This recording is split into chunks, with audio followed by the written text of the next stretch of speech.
und wir sind nicht Körper oder Geist, wir sind beides. Ich meine, wir studieren hier in Europa auch Psychologie oder Medizin, wir studieren nicht Mensch. Und das ist für mich so ein großer Punkt, wo die Alternativmedizin, sie ist ja keine Alternative, sie ist komplementär, so groß wird, weil wir den Geist und den Körper vereinen müssen. Es ist ein Irrglaube zu denken, wir können Körper und Geist trennen und gesund werden. Das funktioniert nicht. Ja, herzlich willkommen, Dr. Sandra Weber. Du bist nämlich Doktor, Zahnärztin, aber wir werden jetzt gleich ins Du wechseln. Du hast mir das erlaubt und da freue ich mich sehr, weil das viel einfacher ist. Für mich auch. Hallo. Vielen Dank für die Einladung. Ich freue mich total, dass wir Ich gleich freue mich miteinander auch. sprechen. Das hat so gut getan, unser Vorgespräch. Das hat einfach so Spaß gemacht und ich liebe deinen Instagram-Kanal. Er ist so informativ und wie du dich in das Thema Darmgesundheit hineingearbeitet hast und wie du das auch auf so eine einfache Art und Weise immer wieder erklären kannst, das ist so genial. Deswegen habe ich mich so gefreut, dass du heute hier bist. Vielen Dank. Ja, ich sage danke. Ich freue mich auch sehr. Ja, und heute schauen wir das Ganze an, den ganzen Darm, alles, was daraus entsteht. Und was auch sehr spannend ist, wir schauen an, von welcher Richtung du kommst, weil wir haben beide ähnliche Probleme gehabt in der Vergangenheit und haben dann auf unterschiedlichen Wegen es geschafft, symptomfrei zu werden. Und das finde ich so spannend. Deswegen jetzt einfach mal Bühne frei für deine Geschichte. Wer bist du, von wo kommst du, was machst du und warum bist du krank geworden vielleicht und wie sah das alles aus? Es sind viele Fragen. Ich Ja? fange mal bei dem an, wer ich bin. Das fällt mir am einfachsten. Ich bin Sandra Weber und ich habe in München Zahnmedizin studiert und habe dann nach dem Studium in der Hals-Nasen-Ohrenheilkunde promoviert, weil ich unbedingt im Bereich Autoimmunerkrankungen promovieren wollte und da hatte ich dann die Möglichkeit. Und ja, während der Promotion habe ich festgestellt, dass mich Forschung interessiert. Dann bin ich in die dentale Implantatforschung gegangen und habe da sehr viel mit Bakterien geforscht und das war so mein zahnmedizinischer Weg. Und ja, parallel hat es eigentlich schon während dem Studium angefangen, dass ich mich gezwungenermaßen mit der Darmgesundheit auseinandersetzen musste, weil ich zum Anfang vom Studium ziemlich Probleme bekommen habe. Ich habe ganz schlimme Haut bekommen. Ich war immer müde, also ich war auch nach 13 Stunden Schlaf wirklich müde. Ich hatte permanent Bauchschmerzen und das Problem war, ich habe mich nicht gut gefühlt, bin zum Arzt gegangen und mir wurde immer gesagt, Frau Weber, Sie sind gesund. Sie haben nichts. Und damit konnte ich mich halt überhaupt nicht zufrieden geben, weil ich mich einfach alles andere als gesund und gut gefühlt habe. Ich war da Anfang 20. Das war wirklich so, wenn wir feiern gegangen sind in dem Alter, macht man das ja, bin ich immer über das sogenannte Vorglühen nie hinausgekommen, weil ich dann um 11 gesagt habe, Leute, geht ihr feiern, ich gehe ins Bett. Ja.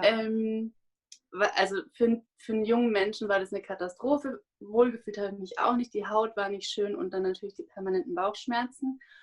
Und ja, dann bin ich von Arzt zu Arzt gehüpft, weil ich mir mal dachte, das kann nicht gesund sein. So kann sich gesund sein nicht anfühlen. Und da kam aber nie irgendwas raus. Wurde mir Blut abgenommen, die klassischen Untersuchungen gemacht und nein, Sie sind gesund. Und eine Ärztin meinte dann zu mir, ja, Frau Weber, Sie sind einfach ein müder Mensch. Solche Menschen gibt es. Damit müssen Sie sich abfinden. Am besten, Sie schrauben Ihren Anspruch an sich selbst zurück und suchen sich nach dem Studium einen Teilzeitjob. Und dann stand ich da und dachte, das kann jetzt nicht die Auskunft sein für Sie sind gesund und finden Sie sich mit Ihrem unguten Gefühl ab. Naja, und das war eine ziemliche Katastrophe für mich und hat natürlich auch mein Leben sehr beeinflusst, weil wenn man nie wach ist, irgendwelche Dinge mit seinen Freunden zu machen und so weiter.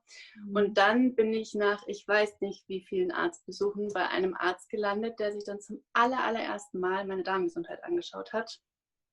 Und da ist halt dann rausgekommen, dass ich eine extreme Dysbiose hatte, also ein starkes Ungleichgewicht zwischen der Verteilung der Bakterien und über die Zeit hinweg das Leaky Gut entwickelt hatte. Das war zu dem Zeitpunkt auch noch keine anerkannte Diagnose, also es war alles schwierig. Und das war dann so der erste Link zum Darm. Leider war der Arzt auch nicht gut, weil der hat zwar diese Diagnose gestellt, und mich damit aber dann vollkommen alleine gelassen und hat gesagt, ja, lassen Sie Ihre Unverträglichkeiten weg, trinken Sie keine Brottrunk und hat mir teure Pülferchen verkauft und mich damit allein gelassen. Ich habe mich dann auch 2 Jahre sehr, sehr streng an die Unverträglichkeiten gehalten, was dazu geführt hat, dass das Bauchweh weg war, aber alles andere ist genauso geblieben. Es war keine Darmsanierung, kein Aufbau. Es war auch nie, dass ich verstanden hätte, woher kommt es oder irgendwas.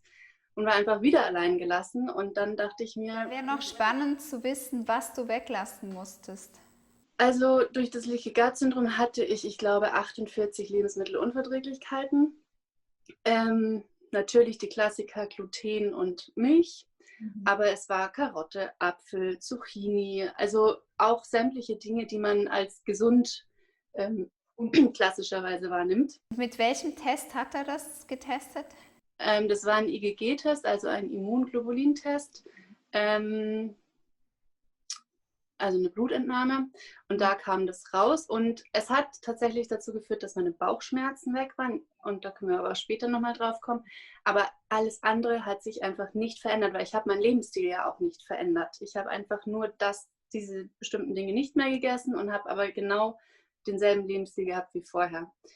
Und ja, obwohl dieser Arzt mir eben nicht wirklich helfen konnte, war er für mich ganz, ganz wichtig, weil ich verstanden habe, okay, der Darm ist das Problem. Ja, und medizinisch interessiert war ich ja. Ich habe Zahnmedizin studiert und dann habe ich begonnen, mich da selbst einzulesen, weil ich mir dachte, gut, wenn mir kein Arzt helfen kann, dann muss ich selbst zum Experten werden und ich werde mich heilen. Und ja, am Anfang war mein medizinisches Wissen ja noch sehr gering, und dann habe ich ganz klassisch angefangen mit Ratgebern und Erfahrungsberichten, und dann irgendwann, als ich mehr gelernt habe, habe ich dann Studien gelesen, und dann gab es eine Zeit, da habe ich, glaube ich, nächtelang Studien gewälzt und bin darüber dann auch selbst gesund geworden, und dann hat mich aber nach dem Studium das Thema einfach nicht losgelassen, weil ich schon im Studium gemerkt habe, dass so viele Patienten, die wegen zahnmedizinischen Problemen da waren, auch ganz andere Baustellen haben, bei denen die Schulmedizin irgendwie nicht vorankommt oder nichts macht, und auch in meinem Freundeskreis ganz viele Freundinnen immer Probleme hatten, wo es immer hieß, das ist so, da kann man nichts machen. Und dann habe ich mich nach dem Studium entschlossen, die Weiterbildung zur Fachberaterin für Darmgesundheit zu machen, und jetzt sogar seit dem Jahr konzentriere ich mich auch beruflich nur noch auf dieses Thema, weil es ist einfach super spannend, wenn man sich andere Medizinbereiche anguckt, wie Ayurveda, traditionell chinesische Medizin oder Naturheilkunde. Alle haben den Darm im Fokus von Krankheit oder Gesundheit. Nur wir in der westlichen Medizin haben das Wissen, ja, bis zum Mittelalter war es eigentlich noch da, und zwischen Mittelalter und heute ist dieses Wissen irgendwo verloren gegangen, und dadurch tut sich in meinen Augen auch unser Medizinsystem so wahnsinnig schwer mit chronischen Erkrankungen.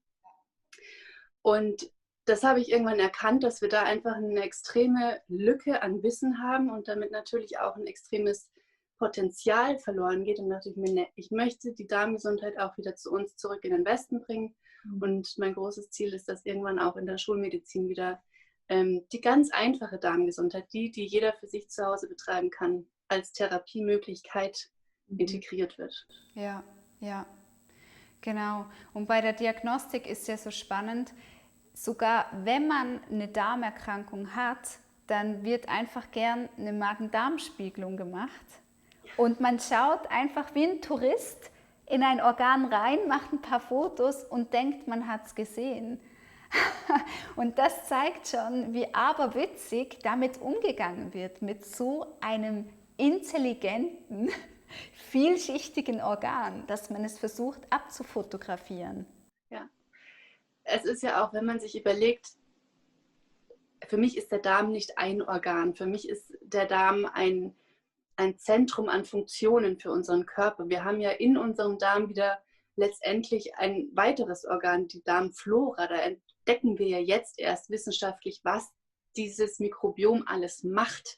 Der Darm ist bei weitem nicht nur ein Verdauungsorgan. Das ist ja das, woran wir uns alle irgendwie aus dem Biologieunterricht erinnern. Aber das ist ein Teil, den er auch macht, der auch sehr wichtig ist. Aber da kommt noch viel, viel mehr dazu, dass man als Laie gar nicht weiß und was auch, denke ich, in der Therapie sehr, sehr oft vernachlässigt wird, ja. Ja. Ja, und jetzt wäre sicher noch spannend, wenn wir im Detail erfahren, was du eigentlich gemacht hast, um dich selbst zu heilen? Auf was für Forschung bist du gestoßen? Was hast du ausprobiert? War es ein Try and Error immer wieder? Okay, das funktioniert nicht, ich probiere das. Wie sah das aus? Also es ist ein komplettes Try and Error gewesen und angefangen hat es mit der Ernährungsumstellung, dass ich die Unverträglichkeiten weggelassen habe, was wie gesagt auch dazu geführt hat, dass ich keine Bauchschmerzen hatte. Das denke ich lag wahrscheinlich an Gluten und Milch. Das Problem war, ich habe zu dem Zeitpunkt nicht gewusst, dass ich meine Darmflora, meine Darmgesundheit wieder aufbauen muss. Und das funktioniert natürlich nicht, wenn ich alles andere gleich lasse und nur diese einzelnen Lebensmittel weglasse. Als ich das dann verstanden habe, habe ich wieder integriert, mehr Abwechslung in die Ernährung zu bekommen, vor allem pflanzliche Abwechslung. Ich habe dann irgendwann umgestellt auf die vegane Ernährung und das war so ein riesen Gamechanger für mich, da sehr, sehr große Erfolge gefühlt. Da ist dann plötzlich auch die Haut gut geworden, wobei man dann natürlich auch immer wichtig sagen muss, vegan ist nicht gleich vegan. Man kann sich vegan wahnsinnig ungesund ernähren und die richtige Antwort wäre eigentlich pflanzenbasiert. Es kommt auf den Anteil der Pflanzen an und auf den Anteil der Ballaststoffe, die wir essen. Das war ein Riesenpunkt. Der zweite Riesenpunkt war Stressmanagement. Ich bin da aus einer ziemlich schwierigen Zeit gekommen. Ich habe festgestellt, okay, während dem Abitur, ich interessiere mich für Zahnmedizin, ich brauche ein gutes Abitur, war da dann sehr ehrgeizig. Dann ist mein Opa damals schwer erkrankt und dann war im Freundeskreis ein tödlicher Unfall und so weiter. Und das waren lauter Dinge, die mich da zu dem Zeitpunkt emotional sehr gestresst haben. Und das ist rückblickend, denke ich, auch mit ein Grund für die Entwicklung der Darmproblematik gewesen. Das heißt, ich habe angefangen mit Yoga, autogenem Training und später dann erst Meditation, also am Anfang vor allem mit autogenem Training. Und dann kam die Bewegung dazu. Also das sind so die 3 Kernpunkte für mich, wie letztendlich, ob es Darmgesundheit ist oder generelles Wohlbefinden oder chronische Erkrankungen, die man sich immer angucken muss. Was führe ich meinem Körper zu, sowohl auf körperlicher als auch auf emotionaler Ebene? Wie nähere ich ihn und mit was belaste ich ihn? Das heißt auch Konservierungsstoffe zum Beispiel. Ich habe am Anfang diese ganzen Gluten- und veganen Ersatzprodukte gegessen. Das war die reine Katastrophe. Wenn man das mal liest, was da drin ist, wundert mich das nicht, dass sich 2 Jahre lang nichts verbessert hat, weil man einfach, ja, ich sage es einfach, so viel Mist isst mit diesen Ersatzprodukten. Da sind Farbstoffe drin, Konservierungsstoffe drin, Aromen, die alle nur dem Produkt im Regal dienen, aber in keinster Weise für unseren Körper förderlich sind. Das heißt, das ist ganz, ganz wichtig. Und dann eben Stressmanagement und Bewegung. Ja. Und bei der Bewegung geht es auch nicht um Hochleistungssport, im Gegenteil, um moderate Bewegung. Und das war für mich zum Beispiel auch ein riesen Lernschritt. Ich habe Bewegung immer als was Ehrgeiziges gesehen. Ich will da besser sein, ich will mehr Muskeln haben, vielleicht will ich auch sogar ein bisschen abnehmen. Und es war immer so ein Zwang und ich muss. Und irgendwann habe ich erkannt, nee, Bewegung ist für meinen Körper. Mein Körper möchte sich bewegen und ich bewege mich auch in dem Maß, wie mein Körper das verlangt. Und dann ist es plötzlich, macht es Spaß und man macht ganz andere Bewegungen. Und darum geht es, den Körper konstant in Bewegung zu halten, wie eine Maschine, die geölt werden muss. Ja. Gerade der Lymphfluss zum Beispiel, der ist darauf angewiesen, dass sich unsere Muskeln kontrahieren und dadurch der Lymphfluss überhaupt aktiv werden kann. Und ja, diese moderate Bewegung und auch mit Spaß an der Bewegung ist ein großer Faktor. Und ich glaube, viele tun sich da immer schwer, weil sie mit Bewegung häufig so ein Muss oder ein Zwang oder irgendwas will ich eigentlich nicht verbinden. Und das ist auch der falsche Weg. Das funktioniert nicht.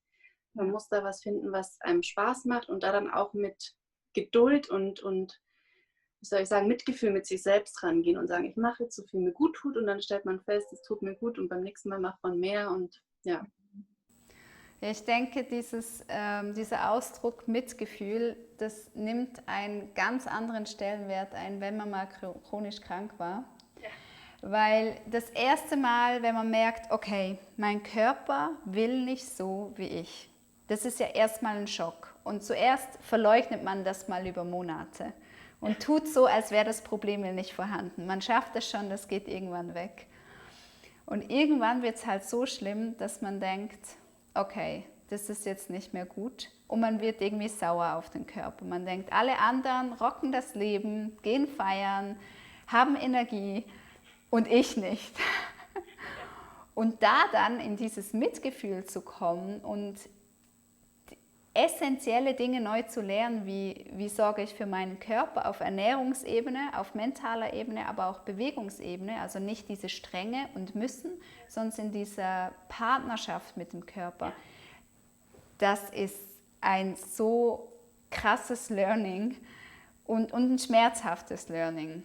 Was war für dich so der Moment, wo du gemerkt hast, nein, und ich muss es anders machen. Meine Strategien haben nicht funktioniert, jetzt muss ich es anders machen.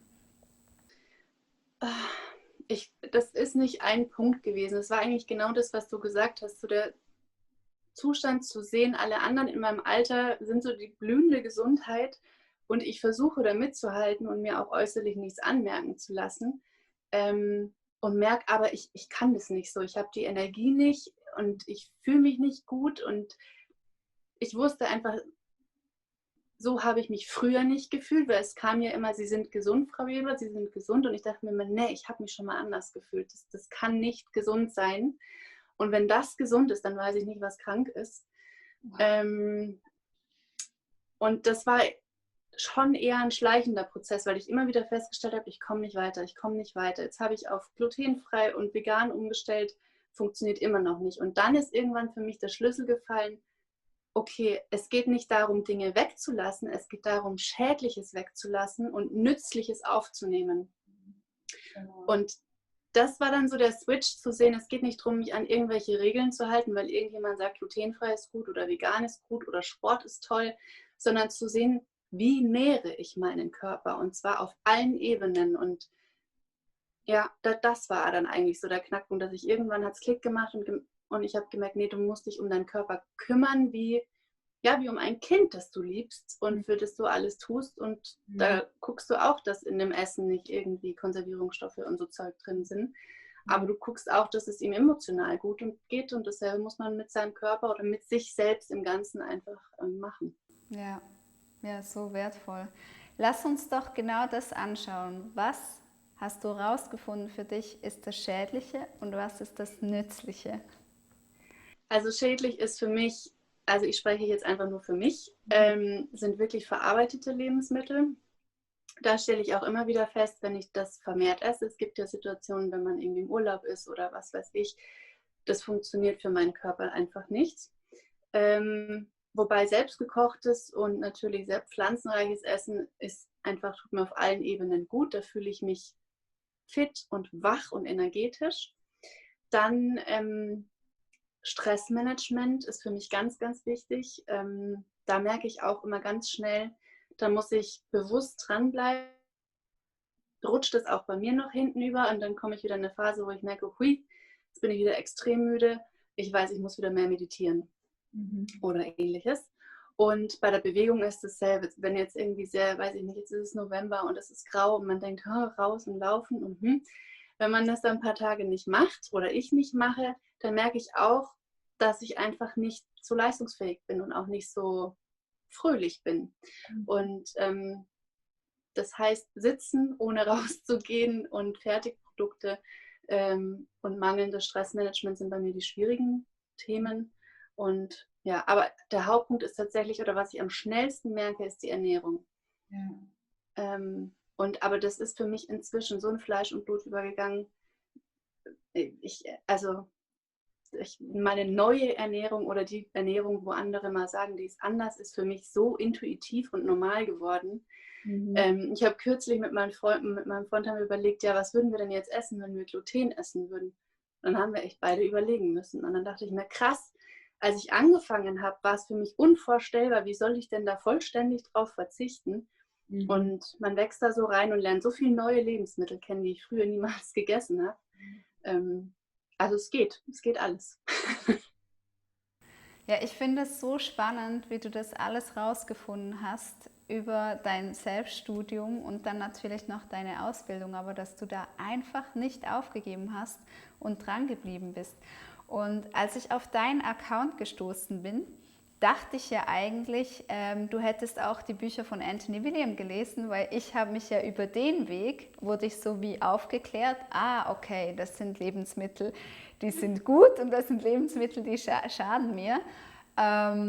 Weil du hast irgendwie auch den Selleriesaft drin, wie gesagt, mega pflanzenbasiert, kein Gluten, keine Fertigprodukte. Lass uns da das anschauen, wie das bei dir kam, dass du auf den Selleriesaft und so gestoßen bist. Das war jetzt für mich auch sehr interessant, das im Gespräch mit dir rauszufinden, weil klar habe ich Anthony Williams am Rande irgendwie mitbekommen, aber ich habe seine Bücher nicht gelesen und ja, da bisher keinen Zugang gehabt. Aber auf den Selleriesaft bin ich gestoßen, weil ich mich mit anderen Medizinformen befasst habe. Dadurch, dass ich gemerkt habe, okay, in unserer westlichen Schulmedizin ist da irgendwie eine Lücke, da fehlt was, habe ich angefangen, meine Fühler in Richtung ayurvedischer Medizin und traditionell chinesischer Medizin auszustrecken. Und im Ayurveda ist es eben so, dass man den Selleriesaft als sehr potentes Heilkraut nutzt bei Verdauungsproblemen. Und ich wusste ja, ich habe Darmbeschwerden. Und in der TCM ist es so, dass man den Selleriesaft für die Leberentgiftung nutzt. Und wenn man ein bisschen in den Körper eintaucht, dann weiß man, okay, Leber und Darm gehen miteinander Hand in Hand. Denn wenn der Darm kaputt ist, können viele Giftstoffe in den Körper gelangen, die die Leber dann wiederum entgiften muss, verpacken muss und sehr, sehr viel zu tun hat. Und wenn die Leber dann aber überlastet ist, dann produziert sie zu wenig oder nicht vollständig korrekte Gallenflüssigkeit, die wiederum in den Dünndarm gelangt, um dort die Verdauung durchzusetzen. Das heißt, es ist so ein Leber-Darm-Kreislauf. Man muss immer beides beachten. Es ist zum Beispiel auch heute so, wenn ich berate, fangen wir immer parallel mit einer Darmsanierung und einer Leberentgiftung an, weil es hilft dir nicht, den Darm aufzubauen, wenn die Leber nicht in der Lage ist, die Verdauungsenzyme zu produzieren. Und es hilft dir nicht, die Leber zu entgiften, wenn der Darm nicht in der Lage ist, die Gifte auch auszuscheiden. Und so ist dann für mich der Selleriesaft auf der Bildfläche erschienen. Und ja, es wird halt einfach in der Naturheilkunde und in den traditionellen östlichen Medizinrichtungen seit Jahren so praktiziert. Und ich kann das auch nur von meiner Seite voll bestätigen. Die Natur gibt uns so viel, was wir brauchen und oder für uns nutzen können vielmehr. Wir müssen immer gar nicht so weit weggucken. Und da ist dann der Selleriesaft ja, ich denke, sehr potentes Heilmittel, gerade wenn es um Darm und Leber geht. Ja, unbedingt. Ja, ich habe, nachdem ich mich ja symptomfrei geheilt habe mit dem Selleriesaft und dieser Ernährungsumstellung, ich fasse es immer so zusammen, bei mir ist das glutenfrei, pflanzenbasiert, kein Mais, kein Soja und kein Zucker. Aber nicht der industrielle Zucker. Also der Fruchtzucker natürlich schon und das bitteschön in hohen Dosen. Ganz viel Glucose. Also das ist so immer meine Zusammenfassung. Und als ich dann ayurvedischer Ernährungscoach gemacht habe, habe ich das eben auch entdeckt mit dem Selleriesaft. Und ich dachte so, toll, da wäre es ja gewesen. Da ist all das Gute. Und ich denke dann immer so, wenn unsere Hexen nicht verbrannt worden wären damals, dann wäre dieses Kraut bestimmt noch in unseren Büchern. Aber die Bücher wurden halt verbrennt. Das ist halt echt einfach. Tatsächlich so, dass man vermutet, dass mit dieser Hexenverbrennung, die wir hatten, sehr, sehr viel Wissen gerade in diese Richtung verloren gegangen ist, weil ja genau das als nicht toleriert oder ja nicht toleriert wurde, dieses Wissen, das man vielleicht auch noch nicht versteht und nur beobachtet. Und da ist auf jeden Fall unser Wissen verloren gegangen. Das ist auch, warum unsere Schulmedizin ist, wie sie ist und warum zum Beispiel Ayurveda und TCM mit chronischen Erkrankungen viel, viel weiterkommen. Da können wir noch unglaublich viel lernen. Und das ist ein ganz wichtiger Punkt. Und auch mit dem Zucker, das wollte ich auch gerade sagen. Ich werde so oft gefragt, wie, aber du isst so viel Obst, da ist so viel Zucker drin. Das ist ein ganz, ganz wichtiger Unterschied. Ich will da gar nicht tiefer eingehen, aber Obst bringt uns so viele wichtige Stoffe, die uns auch ermöglichen, mit diesem Zucker umzugehen. Aber wenn man den Zucker daraus isoliert, auch die Fructose, die isolierte Fructose, dann wirkt es komplett anders in unserem Stoffwechsel. Und ich bin ein großer Befürworter von Obst, Fruchtzucker in Form von Obst. Es wäre auch so unlogisch, etwas, was die Natur uns so gibt, einfach zu verteufeln. Das ist irgendwie komisch. Als hätten unsere Vorfahren so die Beeren angeschaut und gesagt, oh nein, nein, da ist Zucker drin. Ja, ja. Und auch das mit dem Gluten, es ist immer so, ich werde ganz oft gefragt, ja, empfiehlst du denn per se eine glutenfreie Ernährung? Und die Antwort ist eigentlich ganz einfach. Es hat nicht jeder eine Glutensensitivität oder sogar Zöliakie. Also Zöliakie ist, wenn der Körper noch mit einer Immunreaktion darauf reagiert. Das ist sehr, sehr selten. Aber kein Mensch auf dieser Welt kann Gluten verdauen. Das ist ganz normal. Wir haben keine Enzyme, die Gluten aufspalten können. Der Körper ist aber schlau und produziert ein anderes Enzym, kein Verdauungsenzym, sondern Zonulin, und das macht quasi eine Lücke zwischen den Darmzellen. Quasi macht die Verbindung zwischen den Darmzellen, die Tight Junctions, auf, und dadurch kann das Gluten durchflutschen. Das ist an sich überhaupt nicht schlimm und das passiert bei jedem von uns, wenn wir Getreide essen. Das Problem ist, durch unsere Industrialisierung ist Gluten nicht mehr nur im Getreide. Das heißt, in fast jedem verarbeiteten Lebensmittel findet man irgendwo Weizeneiweiß oder Gluten oder irgendwas zugesetzt, weil es eine extrem gute Backeigenschaft hat. Und das Zweite ist, weil es so eine gute Backeigenschaft hat, ist natürlich das Interesse groß, Gluten in den Pflanzen zu erhöhen, denn die Landwirte werden nach dem Glutengehalt bezahlt. Das bedeutet, in dem Getreide, das wir heute essen, haben wir 300-fach höhere Glutenmengen als im Ursprungsgetreide, und damit kommt der Darm dann nicht mehr klar. Und im schlimmsten Fall schließen sich diese Zellverbindungen nicht mehr, und das ist dann, wenn man einen löchrigen Darm hat und dann eben nicht nur verarbeitete, fertig verdaute Lebensmittel durchrutschen, sondern alles mögliche, Toxine und noch ganze Eiweißketten. Und darum ist Gluten ein extrem wichtiger Punkt, wenn es um chronische Erkrankungen geht. Ob man jetzt eine Sensitivität auf dem Labortest hat oder nicht, ist da gar nicht so wichtig. Ja. Und da kommt dann Gluten einfach, wenn man ein bisschen eintaucht, recht schnell auch auf die Oberfläche. Dass es, wenn man Probleme hat, nützlich ist, darauf zu verzichten. Ja. Ja, genau. Es ist so wichtig, dass wir auch alte Nahrungsmittel, die schon immer da waren, nochmal mit neuen Augen betrachten und schauen, was ist denn passiert in der Industrialisierung? Wie sind wir mit diesen Stoffen umgegangen? Was haben wir daraus gemacht? Und hat sich unser Körper wirklich schon so entwickelt, dass er damit arbeiten kann? Und ich meine, wir sind ja eine außergewöhnliche Spezies, an was wir uns alles angepasst haben, die letzten Jahrtausende und so weiter. Die anderen Zahlen sind schon zu hoch für mich. Aber das ist ja unglaublich. Aber jetzt ging alles so schnell. Wir reden hier von 50, 60 Jahren und das ist zu schnell. Das funktioniert halt nicht. Und es geht nicht darum, dass wir alle empfindlich geworden sind und plötzlich keine Milch vertragen, plötzlich kein Gluten vertragen. Es geht darum, wie ist denn die Milch heute und wie ist denn unser Weizen heute? Ja, ganz genau. Das ist auch immer die Antwort, wenn meine Oma sagt, aber Sandra, wir haben doch alle Gluten vertragen, warum vertragt ihr Jungen das jetzt nicht mehr? Weil wir nicht mehr die Pflanzen konsumieren oder die Milch trinken, die vom Bauern nebenan von einer Kuh kommt, sondern wir haben dieses hochgezüchtete Getreide in sämtlichen verschiedenen Produkten. Wir haben die Milcheiweiße von 1000 verschiedenen Milchkühen in einer Milchpackung. Der Körper ist gleich geblieben, aber die Lebensmittel haben sich verändert, und das führt zu so vielen Problemen. Ja, das ist wirklich immens. Und die Ernährungslehre, die Anthony William hat, er fokussiert sich ja dann sehr auf die Viren und Bakterien. Das ist ja alles von der Forschung noch gar nicht so, wie sagt man dem, geprüft worden, weil, also mein Bauchspezialist hat damals gesagt im Inselspital Bern, das sind so viele, wir werden noch Jahrzehnte, wenn nicht Jahrhunderte brauchen, um das alles rauszufinden, was da wirklich alles im Darm alles abgeht.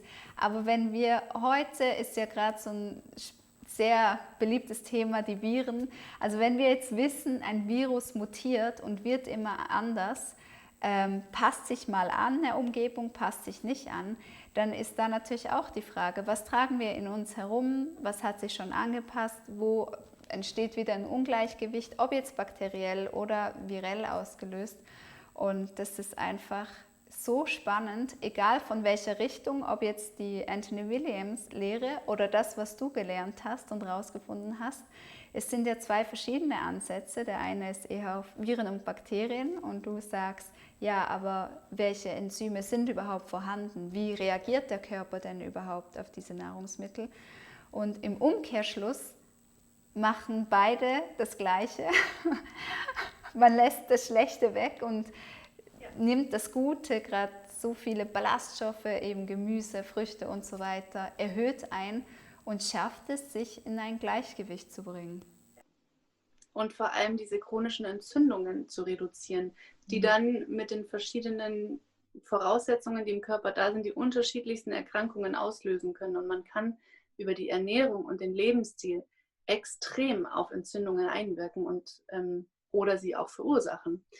Und ob es jetzt die Viren sind, wie laut Anthony William, oder einfach der eigene Körper, der mit dem Ganzen nicht zurechtkommt, aufgrund der veränderten Nahrungsmittel oder aufgrund des Stress. Wir haben ja die meisten von uns haben ja auch einen permanenten Stress und sind gar nicht mehr gewöhnt, mal wirklich abzuschalten, ohne sich abzulenken, weil wenn man sich abends von Netflix berieseln lässt, ist es weit gefehlt von Entspannung. Das ist einfach nur eine Ablenkung oder jeglicher andere Videoserienguckerei, was weiß ich, sondern auch dieses sich entspannen lernen, das habe ich nicht gelernt, dieses aktive zu sagen, ich nehme mir jetzt Zeit, um mich bewusst zu entspannen. Und das sind einfach Dinge, die wir wieder integrieren dürfen oder lernen müssen, um unserem Körper die Möglichkeit zu geben, zu funktionieren und zu regenerieren.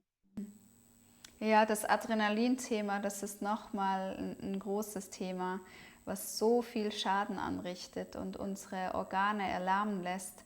Und das dürfen wir wirklich in dieser Zeit, das Ding ist, es laufen halt auch so viele interessante Sachen, gell? Man hat ja permanent das Gefühl, etwas zu verpassen. Ja. Und da aus diesem Hamsterrad auszutreten, ganz praktisch mal, wie hast du das für dich gemacht? Wie hast du gesagt, okay, das ist meine Me-Time, da entspanne ich mich? Wie sieht das aus bei dir?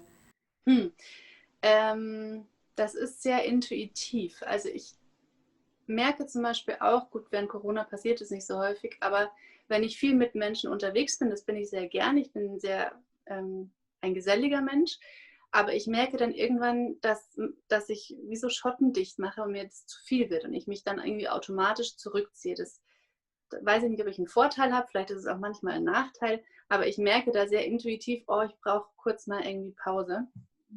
Und das kann dann ein Spaziergang sein, der reicht. Und wenn ich explizit viel Stress habe, dann mache ich es wirklich so, dass ich mir von vornherein, wenn ich weiß, okay, die nächsten 3 Wochen werden knackig, dass ich mir da bestimmte Zeitpunkte auch in den Kalender reinschreibe, wo dann 20 Minuten geblockt sind. Und das mache ich dann aber auch wieder sehr intuitiv, wonach mir ist. Wenn die Sonne scheint, will ich unbedingt raus, will ich spazieren gehen. Vielleicht will ich lieber meditieren. Vielleicht mache ich auch gar nichts, aber ich beriesle mich nicht. Also ich lege das Handy weg. Ich habe auch keine Musik an oder ähnliches, maximal irgendwas Klassisches.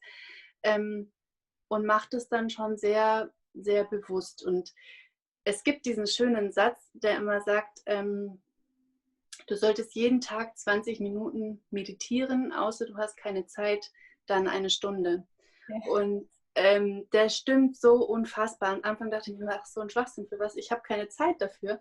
Aber man ist so viel produktiver und fokussierter, wenn ich das gemacht habe. Und Meditation ist ja auch sowas. Früher dachte ich immer, oh Gott, da muss ich mir Räucherstäbchen anmachen und irgendwelche bunten Hosen anziehen. Meditation ist einfach ein Handwerk, den Geist zu schulen, die Konzentration und die Entspannung zu schulen. Und das nutze ich jetzt für mich sehr, sehr stark. Ja. Und da ist, glaube ich, ein bisschen Typsache, wenn man merkt, okay, wenn ich es mir nicht explizit vornehme, dann mache ich es nicht, dann muss man sich das vielleicht wirklich eintragen. Wenn man sehr intuitiv ist und sagt, ich weiß, wo meine Grenzen sind, das fühle ich relativ schnell und rechtzeitig und ich mache es nur dann.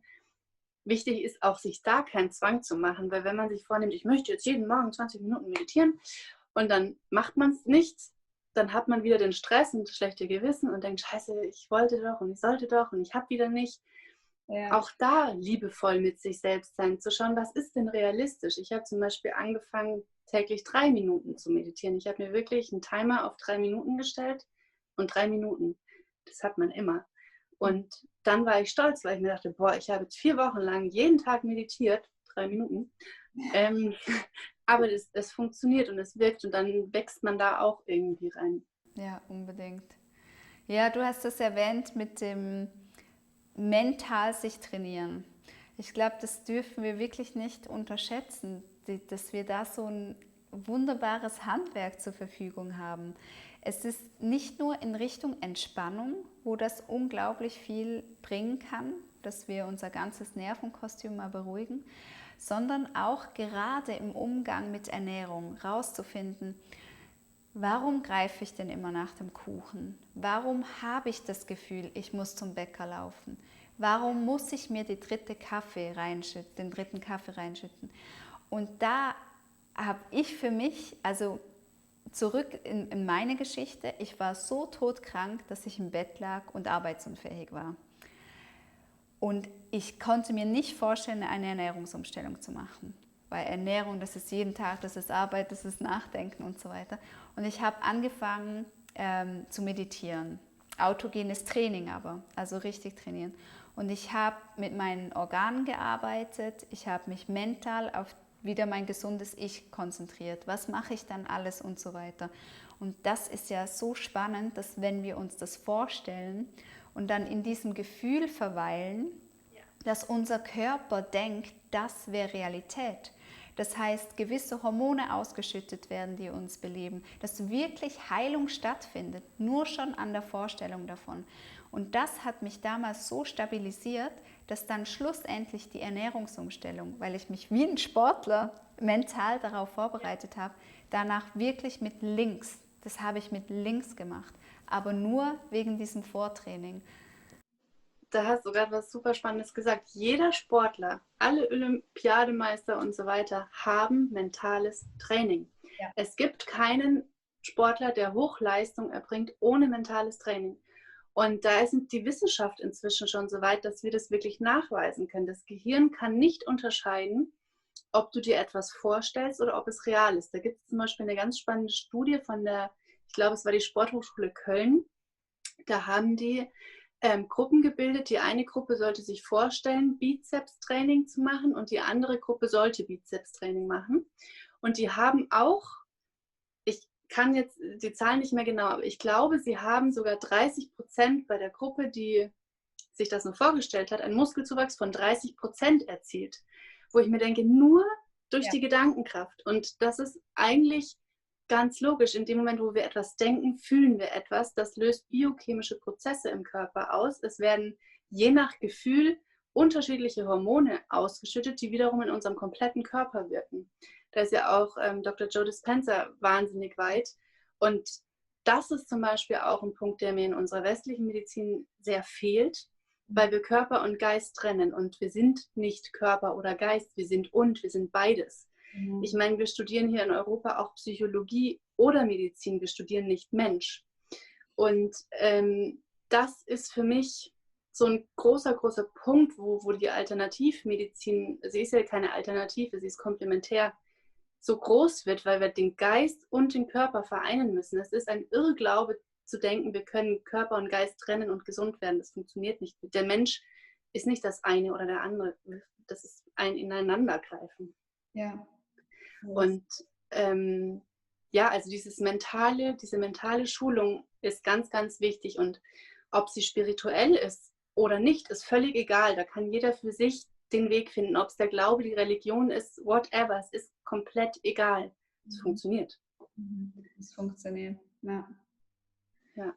Ja, das ist so schön. Ich mache das auch gerne mit meinen Klienten, dass wir wirklich einfach eine kurze Meditation machen und sie stellen sich Dinge vor und wenn man die Gesichter beobachtet, weil ich sehe mich ja selber nicht, wenn ich meditiere, aber wenn ich dann das Gegenüber beobachten darf, wie sich das aufhält, wie etwas passiert mit der Körperhaltung, mit dem Herz, mit dem Geist, dass wir diese Kraft in uns tragen, das ist so unendlich wertvoll.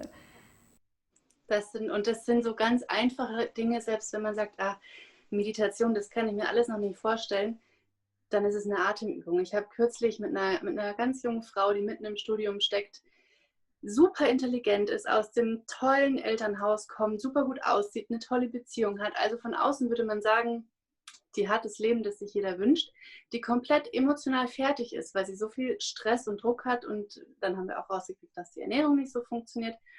Und dann wollte ich gerne mit ihr meditieren. Und da habe ich gemerkt, okay, sie macht komplett dicht. Das ist für sie irgendwie alles sehr mit Voodoo-Zauber behaftet. Dann habe ich gesagt, gut, dann machen wir eine Atemübung. Und wir haben einfach nur 3 Minuten lang eine Atemübung aus dem Yoga gemacht. Und sie hat danach gesagt, Sandra, was hast du mit mir gemacht? Ich habe das Gefühl, von mir sind gerade lauter Steine abgefallen. Ich habe gar nichts gemacht. Du hast deinem Körper selbst signalisiert, es ist alles okay. Und das können wir über unsere Atemfrequenz, die auch wiederum direkt auf den Stresshormonzyklus oder Stresshormonausschüttung wirkt, so schnell und in jeder Situation machen. Du kannst dich in die U-Bahn stellen, du kannst dich auf die unangenehmste Toilette stellen, wohin du möchtest. Du kannst eine Atemübung machen. Der Atem ist immer bei dir. Und das sind so Dinge, also ich habe das nicht gelernt. Das muss einmal jemand sagen, dass man diese Tools hat und auch immer bei sich hat und nutzen kann. Und dass sie sehr, sehr mächtig sind für die eigene Gesundheit. Oh ja, das sind sie. Das ist so schön, weißt du, dass wir das alles haben. Und in dieser Phase, wo wir krank waren, da waren wir so auf der Suche und in dieser Hoffnungslosigkeit. Und jetzt aufstehen zu können und zu sagen, nein, da gibt es so viel, was in uns ist, was die Natur uns gibt, was einfach schon da ist an Resilienz, was wir aufbauen können. Das ist so wertvoll. Und das hört ja nie auf. Ich meine, letztendlich, ich habe auch das Rad nicht neu erfunden mit meinen Erkenntnissen. Dieses Wissen ist da. Es ist seit Jahrtausenden da. Wir müssen es halt wieder für uns rauskramen und entstauben und nutzen. Und das sind so einfache Dinge, die wirklich jeder für sich zu Hause machen kann, zumindest unterstützend machen kann. Ja. Und das ist auch, wenn ich, ja, wie soll ich sagen, wenn ich groß träume, dann gibt es mal in der Grundschule ein Fach Mensch und jeder lernt, wie der Körper funktioniert, wie er emotional funktioniert, mental funktioniert, körperlich funktioniert und jedes Kind weiß, was es braucht, um gesund zu sein, weil es ist nicht schwer, aber man muss es wissen und das fehlt ein bisschen in unserer Gesellschaft. Ja, da fällt mir gerade eine Geschichte ein, da hatten sie in der Klasse von meiner Tochter auch Ernährung im Fach. Und dann hat die Lehrerin gefragt, und was ist in der Milch drin? Dann haben alle die Hände aufgehoben, meine Tochter auch. Und dann wurde meine Tochter aufgerufen und dann hat sie gesagt, Eiter. Und dann hat sie die ganze Klasse ausgelacht, inklusive der Lehrerin. Da ist doch kein Eiter drin, was erzählst du da? Und dann ist sie weinend nach Hause gekommen. Dann habe ich gesagt, das ist alles richtig, du hast es richtig gesagt. Sie hätte Calcium hören wollen, aber deine Antwort ist richtig. Das war klar, dass sie Calcium hören möchte, ja.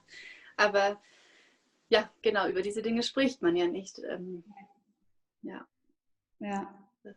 Es ist auch generell, das mache ich ja selbst auch noch nicht so lange, auch erst seit 2, 3 Jahren, dass man hinterfragt, was uns angeboten wird und nicht automatisch davon ausgeht, nur weil es im Supermarktregal steht, ist es gut oder vielleicht sogar förderlich, sondern einfach zu hinterfragen, okay, warum ist da dieser Stoff drin? Ist der Stoff da drin, dass es mir gut geht? Oder ist der Stoff da drin, dass ich denke, dieses Produkt ist gut, weil es eine tolle Konsistenz hat, toll riecht, toll aussieht und es dann deswegen wieder kaufe? Und es ist ja egal, wo man hinguckt, ob man in die Ernährung guckt oder in die Kosmetik guckt, da ist überall dasselbe. Man muss hinterfragen, warum ist diese Substanz da drin, um mir was Gutes zu tun oder um das Produkt besser zu verkaufen. Und da darf ganz viel Umdenken stattfinden. Ja, unbedingt. Ja, vielen Dank echt für deine Arbeit. Ich sage es nochmal, ich bin wirklich so ein großer Fan davon, wie du das erklärst auf deiner Plattform. Das freut mich, vielen Dank. Es ist wirklich so gut, dass auch Ärztinnen aufstehen und sagen, hey, da gibt es noch mehr, weil ich denke immer, wenn noch ein Doktortitel dabei ist und man weiß, jemand war in der Forschung tätig und interessiert sich wirklich für dieses Thema und geht raus, das ist nochmal so viel wert. Also vielen Dank für deinen Mut und dein Sprachrohrsein. Dankeschön, das freut mich sehr. Ja, dann vielen herzlichen Dank, dass du bei uns warst. Wir reden wieder. Ich kriege nämlich nicht genug von deinem Wissen.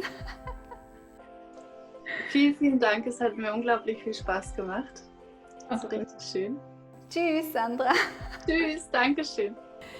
Ja, vielen Dank, dass ihr dabei wart und ich finde das so beeindruckend, dass verschiedene Wege zum gleichen Ziel führen und dass die Sandra ihren Weg gegangen ist und gesucht hat und gefunden hat und dass ich suchen durfte und gefunden habe und dass auch ihr unterwegs seid und ich möchte euch ermutigen, gebt nicht auf, ihr werdet euer Rezept finden. Gebt nicht auf, hinterfragt und bleibt dabei und ich schicke euch ganz, ganz viel Gesundheit und eine digitale Umarmung. Ciao!